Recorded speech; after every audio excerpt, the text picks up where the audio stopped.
Ang Ginoo manaa kaninyo. Manausab kaninyo. Pagbasa gikan sa Santos nga Ebanghelyo sumala ni Juan. Himayaw ni ka. Sa pagkasunod adlaw didto na usab si Juan uban sa duha niya katinun-an. Ug sa pagkakita niya kang Hesus nga milabay, miingon siya, anaa ang nating karnero sa Dios. Ang duha katinun-an nakadungog sa pagsulti niya niini ug minunot sila kang Hesus. Milingi si Hesus ug sa pagkakita niya nga nagsunod sila kaniya, gipangutana niya sila, unsabay inyong gipangita? Sila mitubag, Rabay, nga sa ato pa magtutudlo, hain ka man magpuyo. Ngari kamo ug tan-awan ninyo, mitubag siya. Busa mikuyog sila kaniya ug nakita nila ang iyang gipuy-an ug nagpabilin sila uban kaniya niadtong adlaw, mga alas 4 kadto sa hapon. Usa niadtong duha nga nakadungog kang Juan ug mikuyog kang Hesus mao si Andres nga igsuon ni Simon Pedro.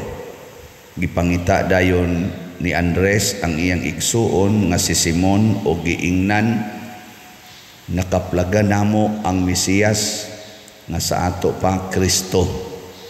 Unya gidala niya si Simon ngadto kang Hesus.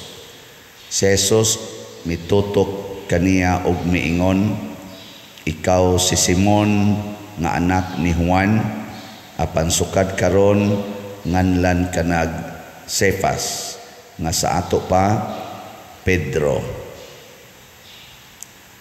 Ang Ebanghelyo sa Ginoo. Dayon ikaw, O Kristo.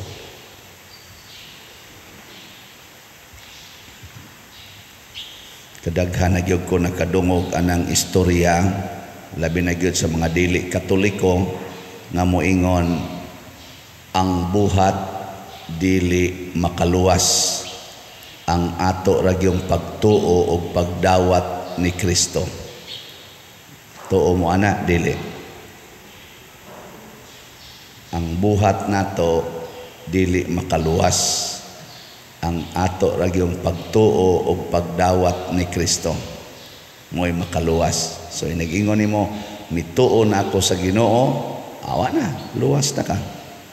Pero magsigi kag binuotan, magsigi kag pasaylo, magsigi kag buhat o panghatag sa imong isig katao, magsigi kag ampo, bisag mo baga pa na imong tuhod o linuhod, sige kag simba, magsigig misa, kining tanan way kapuslanan. Tinuod dili. Mamoy siguro.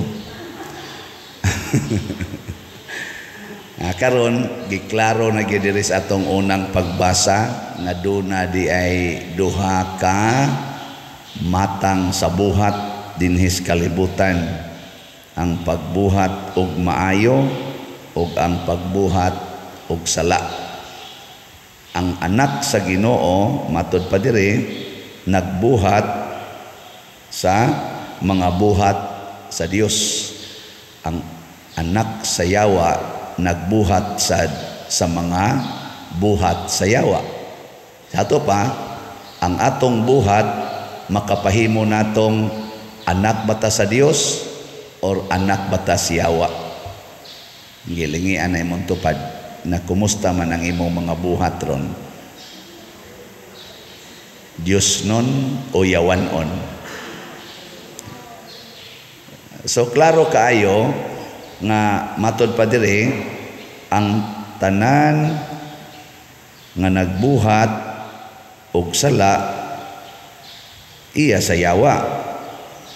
Muna ang wala magbuhat sa matarong o wala mahigugma sa iyang isig katao, dili anak sa Dios, matod pa sa ending sa atong pagbasa. So ang buhat, kung ang buhat ra gyud dili makaluwas, Pero karon nahimo na ang buhat nga makaluwas kay requirement man siya aron pag-identify kung kita anak bas Ginoo or anak bas yawa. Mao na siya naka. So, og anak nakas Ginoo, aluwas. Anak kas yawa, impas. Pananglitan ron, sige kag simba, pero sige sa kag pamalikas, sige sa kag sugal, sige sa kag hubog-hubog, pero musimba ka. Unsa na, anak kas Ginoo o anak kas yawa? Oh, anak sa yawa nga misimba. Nya sige kog misa, sige sa kog pangabit, sige kog pabuntis anang mga babae nga mudol-duol nako, apil pang madre. Unsa man ko, anak ko sa Ginoo o anak ko sa yawa? May nahibaw mo. Na siya.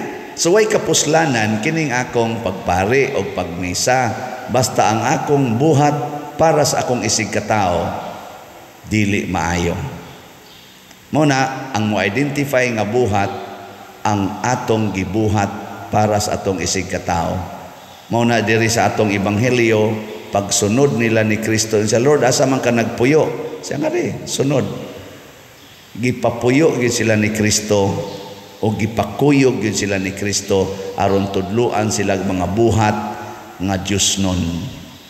Nya ningon din si Kristo, ang mosunod kanako mubiya gyud sa iyang ginikanan, sa iyang asawa, sa iyang bana, sa iyang mga anak, sa iyang balay o sa iyang kaugalingon. Mubiya gyud. Ngano man kay kining atong kaugalingon, kanang imong bana, imong asawa, imong ginikanan, dunay posibilidad nga di na sila ganahan nga mobuhat sa buhat sa Ginoo. So kung musunod ka anak nila ug di ka mubiya, basig mahimo kang anak sa yawa.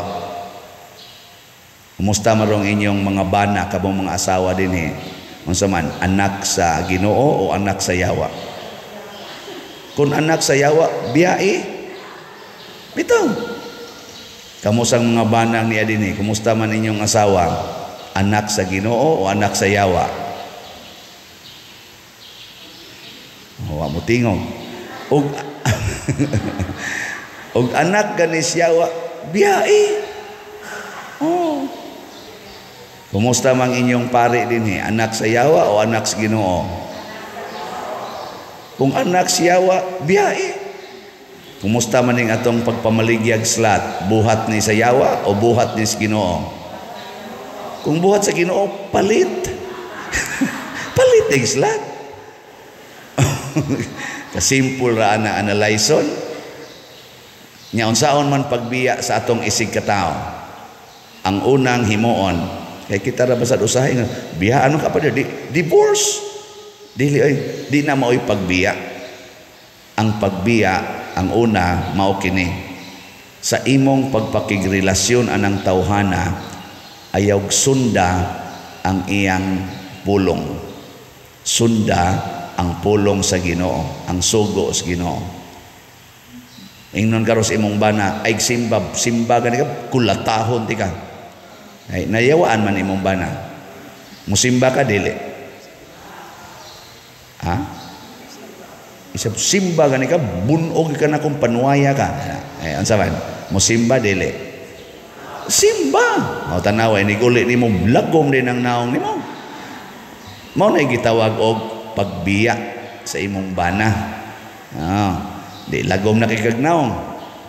Ingnon na kas imong ginikanan, buwag gina. Animal na tawhana, kami dinhi, wa magani ka namo patugdunig langaw, wa magi ka namo patugdunig lamok, siya na mo kulata nimo, unsa koy katungodan na niya, ikihana. Niya ang Ginoo nag-ingon, pasaylo alag kapituan kapito. Hay may mo sundon. Ang imong ginikanan o ang Ginoo nga nag-ingon pasaylo alang. Pasaylo mo na ikaugma lubo ng imong hipon. Di jud ka maminaw sa imong ginikanan. Nya may imong ginikanan, nabunog da ka. Tubagal imong ginikanan, wa gyud mo maghimo ani akong naong. Ang Ginoo mo'y naghimo ani.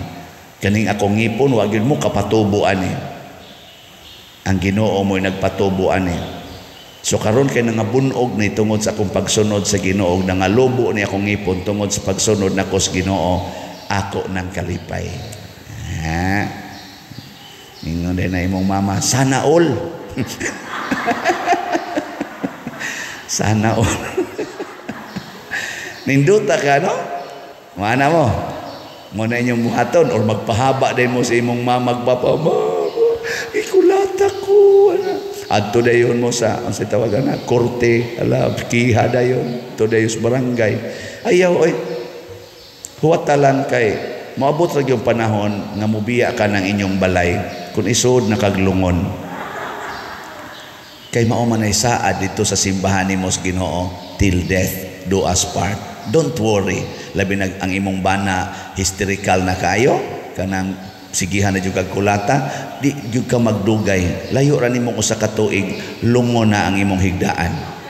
Pero inig human nimong higda sa lungon, sama ni Kristo nga gilansang sa krus o gilubong, ikaw sad mabanhaw sa kinabuhing way katapusan. Kay anak bang ka sa Dios, di man ka anak sa yawa. Sige, lingian na yung tupad. Ing na, so good karon, pakamatyan ti ka. Sige, ing na. Ing nung tupad ba? Ing na, so good karon, pakamatyan ti ka. Nawa man kayo mumulingi, mga yawan on mong dagko. Sige na, nindog na ta.